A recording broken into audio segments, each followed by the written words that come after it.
Hello friends, good morning.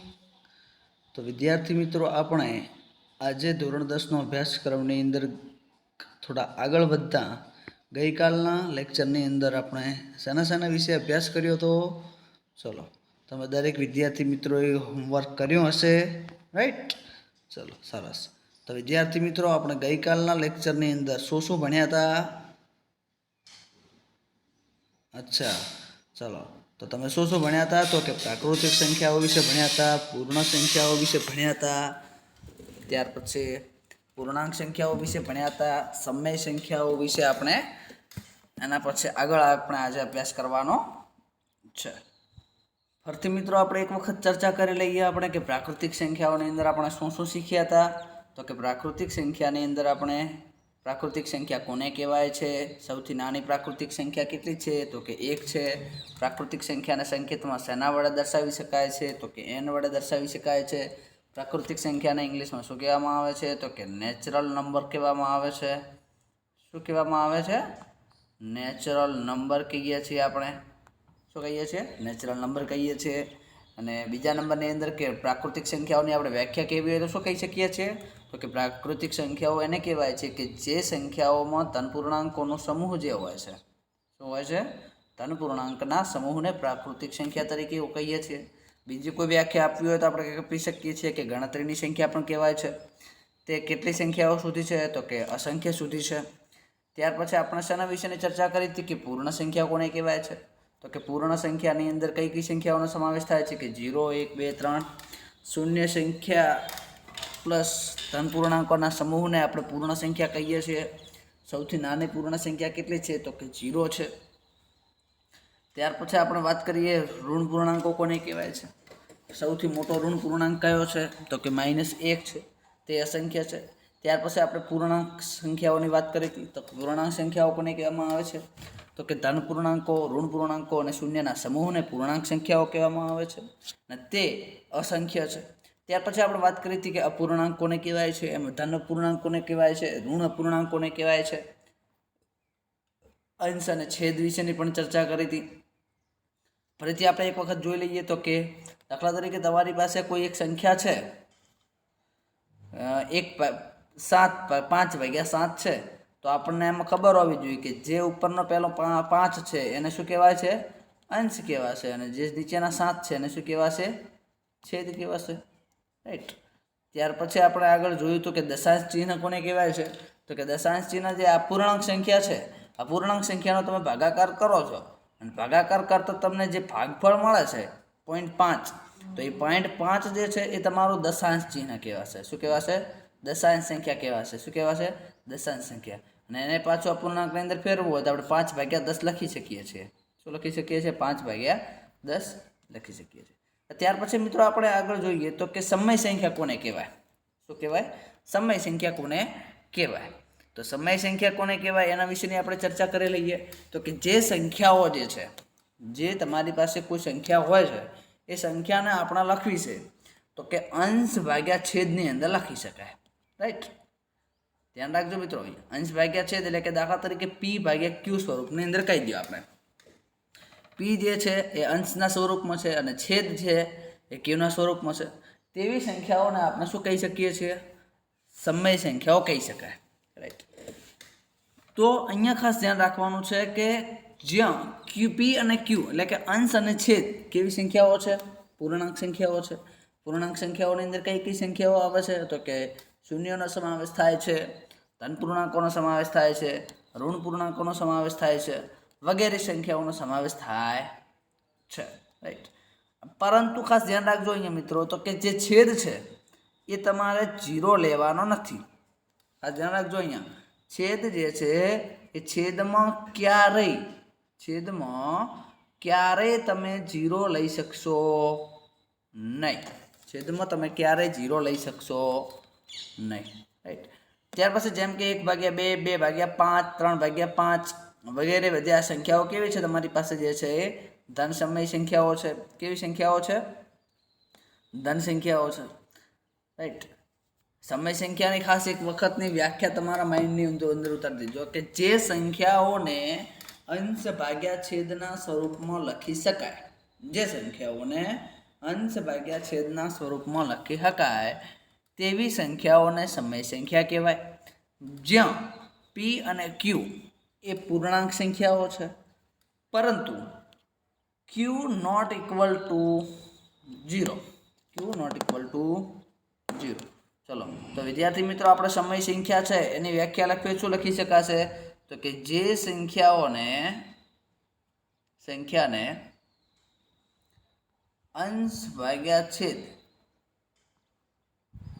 ના સ્વરૂપમાં લખી શકાય તેને સમય સંખ્યા કહે છે. તેને સમય સંખ્યા કહે છે.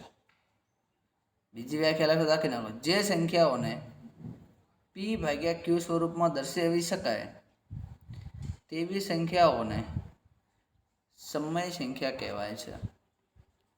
જ્યાં પી અને ક્યુ પૂર્ણાંક અને ક્યુ નોટ ઇક્વલ ટુ 0 છે. સમય સંખ્યા એ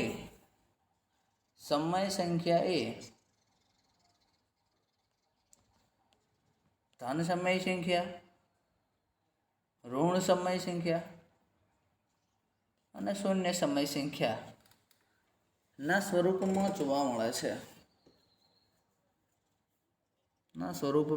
મળે છે. જુઓ મિત્રો, અહીંયા જેમ કે આપણે ઉદાહરણ જોઈ લઈએ. ફોર એક્ઝામ્પલ, આપણે જેમ કે 1/2, 2/5, 3/5 આ વગેરે કેવી સંખ્યાઓ છે? ધન સંખ્યાઓ છે. એટલે કે આગળ નિશાની કેવી હશે? પ્લસની. -1/2, -3/8, -11/3 આપણે કોઈ પણ સંખ્યા લઈ લઈએ તો કે -7/5. તો આ બધી જે સંખ્યાઓ મળે છે આપણને કેવી મળે છે? તો કે ઋણ સમય સંખ્યાઓ છે. કેવી છે? ઋણ સમય સંખ્યાઓ છે. ત્યાર પછી આપણે મિત્રો અહીંયા જોઈ શકીએ, આપણે આગળ ચર્ચા કરી ચૂક્યા છીએ કે છેદ જે છે એ છેદ કોઈ દિવસ શૂન્ય હશે નહીં, રાઈટ? પરંતુ અહીંયા જે અંશ છે, અંશ તો શૂન્ય હોઈ શકે છે. તો કે અંશ શૂન્ય હોય, છેદમાં ગમે તે સંખ્યા હોય, આ જે સમય સંખ્યા, આ સમય સંખ્યા જ છે, પરંતુ કેવી સમય સંખ્યા છે? તો કે શૂન્ય સમય સંખ્યા છે. કેવી છે? શૂન્ય સમય સંખ્યા છે. કેવી સમય સંખ્યા છે? શૂન્ય સમય સંખ્યા કહી શકીએ છીએ, રાઈટ? તો મિત્રો, તમને અહીંયા પ્રશ્ન પૂછી શકે છે કે કોઈ પણ ઓપ્શન આપેલા હશે, રાઈટ? દાખલા તરીકે આપણે જોઈ શકીએ છીએ કે 1/5, 7/5, 3/8 અને 0/11. પ્રશ્ન એવો પૂછાશે કે નીચેનામાંથી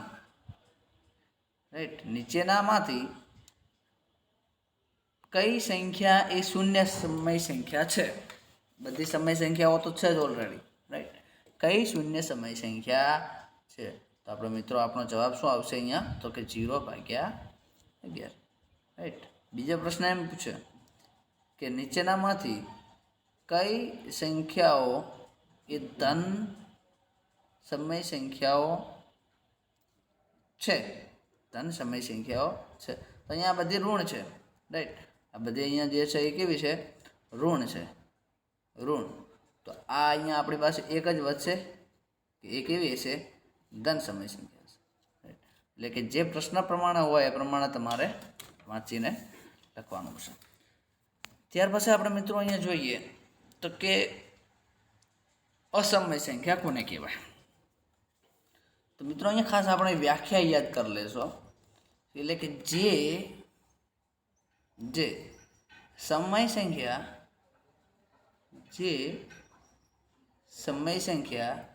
નથી તેને અસમય સંખ્યા કહીશું. તેને અસમય સંખ્યા કહે છે, રાઈટ? તેને શું કહેવામાં આવે છે? અસમય સંખ્યા કહેવામાં આવે છે. પરંતુ આપણે બીજી વ્યાખ્યા આપણે જોઈ શકીએ તો કે જે સમય સંખ્યાઓ છે, જે સંખ્યા છે એ સંખ્યાને તમે અંશ ભાગ્યા છેદના સ્વરૂપમાં દર્શાવી શકતા નથી. ખાસ ધ્યાન રાખજો. અહીંયા જે સંખ્યા છે, જે સંખ્યાઓને તમે અંશ ભાગ્યા છેદના સ્વરૂપમાં દર્શાવી શકતા નથી તેવી સંખ્યાઓને તમે શું કહેવામાં આવશે તો કે અસમય સંખ્યા કહેવાય. શું કહેવાશે? અસમય સંખ્યા કહેવાશે. ફોર એક્ઝામ્પલ આપણે જોઈ શકીએ છીએ અહીંયા તો કે એક્ઝામ્પલ તરીકે આપણે લેવો હોય તો કે લઈ શકીએ છીએ પાઈ. તો પાઈ એ અસમય સંખ્યા છે. ખાસ ધ્યાન રાખજો મિત્રો. અહીંયા 1 માર્ક્સના પ્રશ્નની અંદર પૂછી શકે છે કે પાઈ એ ખાલી જગ્યા છે. પાઈ એ ખાલી જગ્યા છે. ઓપ્શન તમને આપેલા છે: સમય સંખ્યા, 2 અસમય સંખ્યા, 3 પૂર્ણ સંખ્યા અને 4 એક પણ નહીં. તો મિત્રો તમારો જવાબ શું આવશે? અહીંયા ખાસ ધ્યાન રાખજો, અસમય સંખ્યા છે. કેવી સંખ્યા છે? અસમય સંખ્યા છે. ત્યાર પછી આપણે જોઈ શકીએ છીએ કે વર્ગમૂળમાં 2, વર્ગમૂળમાં 3, રાઈટ. પછી ત્યાર પછી 0.23, 23, 52, 356 વગેરે, રાઈટ. તો કે જે આ સંખ્યાઓ તમને આપેલી છે એ અસમય સંખ્યાઓ છે. કેવી સંખ્યાઓ છે? અસમય સંખ્યા છે. એટલે કે આપણે અહીંયા ઉદાહરણ તરીકે જોઈ શકીએ છીએ. એટલે કે જે સંખ્યા જે છે એ અનંત અનાવૃત હોય. કેવી હોય? અનંત અનાવૃત હોય એ સંખ્યાને આપણે કેવી સંખ્યા તરીકે ઓળખીએ છીએ તો કે અસમય સંખ્યા તરીકે ઓળખીએ છીએ.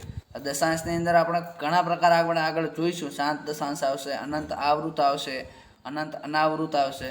તો જે પૈકીનો જે અનંત અનાવૃત જે છે એ અસમય સંખ્યાનો એક ભાગ છે, રાઈટ.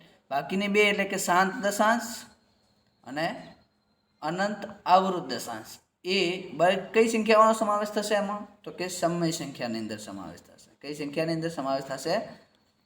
સમય સંખ્યાની અંદર સમાવેશ થશે. ત્યાર પછી આપણે આગળ જોઈએ તો કે વાસ્તવિક સંખ્યાઓ કોને કહેવાય? તો વાસ્તવિક સંખ્યાઓ કોને કહેવાશે તો કે જે તમામ સમય સંખ્યા અને અસમય સંખ્યા, ખાસ ધ્યાન રાખજો અહીંયા, સમય સંખ્યા અને અસમય સંખ્યા ના સમૂહને વાસ્તવિક સંખ્યાઓ કહેવામાં આવે છે. સમય સંખ્યા અને અસમય સંખ્યાના સમૂહને વાસ્તવિક સંખ્યાઓ કહેવામાં આવે છે. તો એના માટે મિત્રો આપણે સમય સંખ્યા વિશે ફરજિયાત વ્યવસ્થિત રીતે સમજવું જરૂરી છે. ફરીથી એક વખત ના સમજ્યા હો તો જોઈ લેજો કે સમય સંખ્યા એને કહેવાશે કે જે આપણે P/Q સ્વરૂપની અંદર દર્શાવી શકીએ છીએ. P/Q સ્વરૂપની અંદર દર્શાવી શકીએ છીએ એવી સંખ્યાને આપણે શું કહીએ છીએ? સમય સંખ્યા કહીએ છીએ. સમય સંખ્યાની અંદર જેમ P અને Q એ કેવી સંખ્યાઓ મળે છે? આપણને પૂર્ણાંક સંખ્યાઓ મળે છે. પરંતુ આપણે છેદની અંદર કોઈ દિવસ 0 લેવાનો નથી, રાઈટ. એટલે કે Q ≠ = 0, રાઈટ. ત્યાર પછી આપણે આની અંદર અસમય સંખ્યા કોને કીધી છે તો કે અસમય સંખ્યા આપણે એને કીધી છે કે જે સંખ્યા સમય સંખ્યા નથી. ખાસ ધ્યાન રાખજો અહીંયા, જે સંખ્યા સમય સંખ્યા નથી તેવી સંખ્યા કેવી છે? અસમય સંખ્યા છે. કેવી સંખ્યા છે? અસમય સંખ્યા છે. દાખલા તરીકે આપણે ઉદાહરણ તરીકે જોઈએ તો કે પાઈ છે, વર્ગમૂળમાં 2, વર્ગમૂળમાં 3, અહીંયા 0.23, 23, 52, 356 વગેરે સંખ્યાઓ તમને અહીંયા આપેલી છે. તો હવે આપણે અહીંયા સરળતાથી સમજી શકીએ કે વાસ્તવિક સંખ્યા કોને કહેવાય? એટલે કે તમામ સમય સંખ્યાઓ અને અસમય સંખ્યાઓને ના સમૂહને વાસ્તવિક સંખ્યાઓ તરીકે આપણે ઓળખીએ છીએ. અને વાસ્તવિક સંખ્યાઓને આપણે શું કહીએ છીએ તો કે રિયલ નંબર. શું શાના તરીકે આપણે ઓળખીએ છીએ? રિયલ નંબર તરીકે આપણે ઓળખીએ છીએ. ચલો એના પછી આપણે આગળ થોડોક જોઈએ તો કે વિરોધી સંખ્યાઓ કેને કહેવાય? ખાસ ધ્યાન રાખજો, અહીંયા સમજવા જેવું છે. વિરોધી સંખ્યા કોને કહેવાય? વિરોધી સંખ્યા એને કહેવાશે કે તમે જે કોઈ તમારી પાસે જે કોઈ બે સંખ્યાઓ છે, શું છે? બે સંખ્યાઓ છે અને એ બે સંખ્યાઓનો સરવાળો જો શૂન્ય થાય, દાખલા તરીકે આપણે જોઈ શકીએ છીએ કે અમારી પાસે 1 વત્તા -1 છે, તો એ બંનેનો સરવાળો શું થશે? 0 થશે. તો એટલે આપણે એમ કહી શકીએ કે આ જે બંને સંખ્યાઓ આપણે લીધી છે 1 અને -1, તો આ બંને જે સંખ્યાઓ છે એકબીજાની શું કહી શકાય? વિરોધી સંખ્યા કહેવાશે. એકબીજાની શું કહેવાશે? વિરોધી સંખ્યા કહેવાશે. તો તમને અહીંયા પ્રશ્ન પૂછી શકે છે કે તમારી પાસે અહીંયા કોઈ સંખ્યા 5 છે, તમને એમ કહેવામાં આવે કે 5ની વિરોધી સંખ્યા લખો. 5ની વિરોધી સંખ્યા લખો તો તમે કેટલા લખશો? -5. રાઈટ. એવી ને એવી રીતના તમને એવું કહેવામાં આવે કે -7ની વિરોધી સંખ્યા લખો તો તમે કેટલી લખશો? 7. રાઈટ. ત્યાર પછી આપણે અપૂર્ણાંકની અંદર પણ વાત કરી દઈએ કે તમને એમ કહેવામાં આવે કે -5/8 ની વિરોધી સંખ્યા લખો તો શું લખશો તમે? 5/8. રાઈટ. તો કે વિરોધી સંખ્યા કોને કહેવામાં આવે છે? કે જે બે સંખ્યાઓનો સરવાળો શૂન્ય થતો હોય તે બે સંખ્યાઓને એકબીજાની શું સંખ્યા, કઈ સંખ્યા તરીકે આપણે ઓળખવામાં આવે છે? વિરોધી સંખ્યા તરીકે આપણે ઓળખીએ છીએ. કેવી સંખ્યા તરીકે આપણે ઓળખીએ છીએ? વિરોધી સંખ્યા તરીકે આપણે ઓળખીએ છીએ. તો વિદ્યાર્થી મિત્રો ખાસ તમારા અહીંયા હોમવર્કની અંદર તમને આપું છું હું કે આપણે તમે અગાઉના લેક્ચરની અંદર પ્રાકૃતિક સંખ્યા કોને કહેવાય એના વિશેનું ઘરે હોમવર્ક કરી દીધેલ છે. પૂર્ણ સંખ્યા કોને કહેવાય એના વિશેનું પણ તમે હોમવર્ક કરેલું છે. ત્યાર પછી આપણે પૂર્ણાંક સંખ્યા કોને કહેવાય એના વિશેનું પણ તમે હોમવર્ક કરેલું છે. ત્યાર પછી આજના સેશનની અંદર આપણે જે શીખ્યા છીએ કે અને બીજા નંબરની અંદર એક કે દશાંશ સંખ્યા વિશેનું પણ તમે હોમવર્ક મેં તમને આપેલું છે અને એ તમે પણ પૂરું કરી દીધેલું છે. જો ના કરેલું હોય તો એના 10 ઉદાહરણ તમારે ઘરે જો કોઈ 10 પાસ કરેલું હોય તેમને કહેશો તો એ તમને લખી આપશે તો એનું કરી લેવાનું રહેશે. ત્યાર પછી આપણે આજે જે ટોપિક ભણ્યા છીએ એટલે કે જે સમય સંખ્યા આપણે વિશે ભણ્યા, અસમય સંખ્યા કોને કહેવાય છે એના વિશે ભણ્યા. તો દરેક મિત્ર જે છે એ સમય સંખ્યાઓ અને અસમય સંખ્યાના 10 ઉદાહરણ 10 એક્ઝામ્પલ લખી અથવા તો ગણી અને આપણે જે સ્કૂલનું ગ્રુપ છે એ ગ્રુપની અંદર તમે મૂકી શકો છો. રાઈટ. અને ત્યાર પછી બીજા નંબરની અંદર આપણે જોઈએ અહીંયા કે એના સિવાય આપણે સમય સંખ્યાનો અભ્યાસ કર્યો, અસમય સંખ્યાનો આપણે અભ્યાસ કર્યો, ત્યાર પછી વાસ્તવિક સંખ્યાઓનો અભ્યાસ કર્યો. ત્યાર પછી એવી 10થી 15 ઉદાહરણ તમારે લખવાના છે કે જે વિરોધી સંખ્યા માટેના ઉદાહરણ હોઈ શકે. કેવી સંખ્યા માટેના?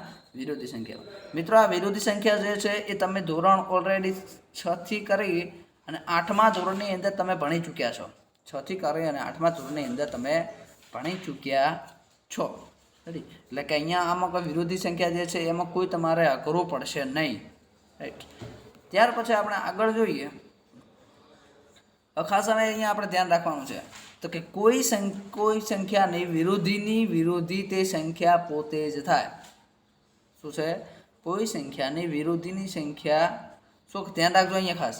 કોઈ સંખ્યાની વિરોધી તે સંખ્યા પોતે થાય. દાખલા તરીકે તમારી પાસે 5 છે. રાઈટ. 5ની વિરોધી તમને ક્યાં છે તો તમે કેટલા બનાવશો? -5 બનાવશો. રેડી. આ કઈ સંખ્યા થઈ? તો કે કોઈ સંખ્યાની વિરોધી થઈ. રાઈટ. હવે તમને એમ કહેવામાં આવે છે કે વિરોધીની વિરોધી એટલે કે વિરોધીની સંખ્યા એટલે કે 5ની -5 થાય છે.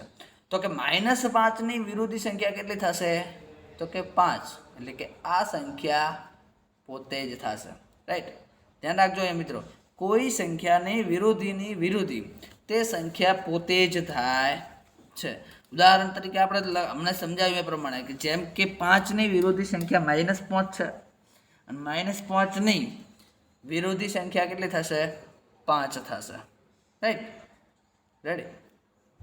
તો અહીંયા આપણે લખી શકીએ કે 5ની વિરોધીની વિરોધી સંખ્યા કેટલી થશે?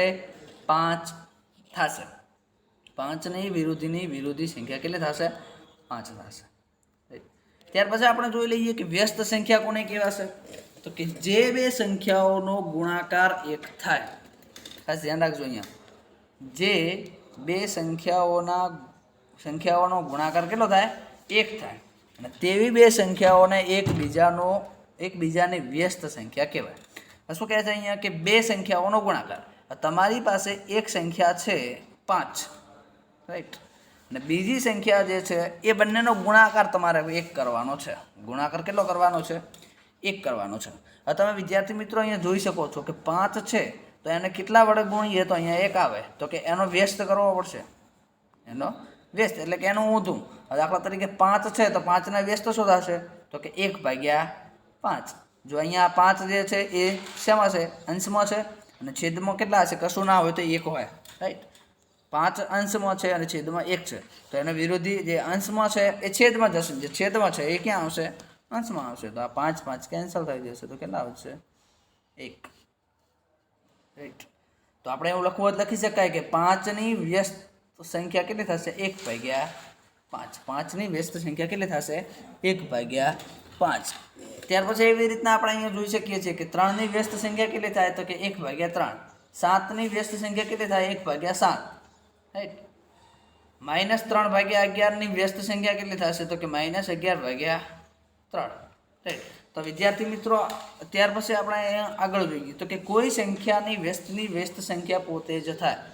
જે રીતે આપણે અગાઉ જોયું કે વિરોધીની વિરોધી સંખ્યા વિશેષ સંખ્યા શું થાય? ખુદ પોતે જ થાય. ચલો આપણે કંઈ ઉદાહરણ જોઈએ તો કે 2/5. રાઈટ. 2/5. 2/5ની વ્યસ્ત શું થશે? 5/2 થાય. રાઈટ. 2/5ની વ્યસ્ત સંખ્યા શું થશે? તો કે 5/2. અને એની એ વ્યસ્ત સંખ્યા શું થશે? 2/5. કેટલી થશે? 2/5. અને 2/5 જે છે એ તમારી સંખ્યા પોતે જ છે. એટલે કે આપણે ખાસ આપણે યાદ રાખવાનું શું છે? તો કે કોઈ સંખ્યાની વ્યસ્ત સંખ્યા તે પોતે જ થાય છે. હવે મિત્રો અહીંયા થોડોક તમને ઉદાહરણ આપું છું. આ તમારે હોમવર્કની અંદર ગણીને લાવવાના છે. નીચેની સંખ્યાઓને વિરોધી સંખ્યા અને વ્યસ્ત સંખ્યા લખો. જુઓ મિત્રો અહીંયા કેવી રીતના લખવાનું છે તમને કહી દઉં છું કે એક ઉદાહરણનું પહેલું તમારે વિરોધી લખવાની છે. આની શું લખવાનું છે? પહેલું વિરોધી લખવાની છે. ત્યાર પછી બીજા નંબરની અંદર કે વિરોધી અને વ્યસ્ત બંને લખવાની છે. વિરોધી અને વ્યસ્ત બંને લખવાનું છે. અને ત્રીજા નંબરની અંદર વ્યસ્ત લખવાનો છે. અને ચોથા નંબરની અંદર આ બધી જ સંખ્યાઓનો વ્યસ્તનો વ્યસ્ત લખવાનો છે અને વિરોધીની વિરોધી સંખ્યા લખવાની છે. વિરોધી વ્યસ્ત, વિરોધી અને વ્યસ્ત. અને ચોથા નંબરની અંદર વ્યસ્તનું વ્યસ્ત અને વિરોધીનું વિરોધી. આટલું તમારે હોમવર્કની અંદર કરવાનું છે. અને વાલી મિત્રોને પણ નમ્ર વિનંતી છે કે તમારા બાળકને તમારે બાજુમાં બેસાડી અને જે હોમવર્ક આપેલ છે એ હોમવર્ક પૂરું કરાવશો. તો વિદ્યાર્થી મિત્રો આપણે આજનો લેક્ચર આટલે જ રાખીએ છીએ. અને આજે તમે જે ભણ્યા છો એ બહુ સારી રીતે ઘરે બેસીને હોમવર્ક કરશો. અને એમાં આપણે આજના વિડીયો લેક્ચરની અંદર શું શીખ્યા છીએ તો કે સમય સંખ્યા કોને કહેવાય છે, અસમય સંખ્યા કોને કહેવાય છે, વાસ્તવિક સંખ્યા કોને કહેવાય છે, પછી વ્યસ્ત સંખ્યા કોને કહેવાય છે, વિરોધી સંખ્યા કોને કહેવાય છે, વિરોધીની વિરોધી વ્યસ્તની ચર્ચા કરી, વ્યસ્તના વ્યસ્ત વિશેની ચર્ચા કરી છે. તો આ છેલ્લા ટોપિક આજે આપણે ક્લિયર કર્યા છે. એ ટોપિક તમામનું તમારે ઘરે બેસી અને હોમવર્ક કરવાનું છે અને રિવિઝન કરવાનું છે. અથવા કોઈ પણ વિદ્યાર્થી મિત્રોને પ્રશ્ન કોઈ હોઈ શકે છે તો એ ગ્રુપની અંદર મેસેજ કરી અને કોઈ પણ પ્રશ્નનો સોલ્યુશન કરી શકે છે. Thank you.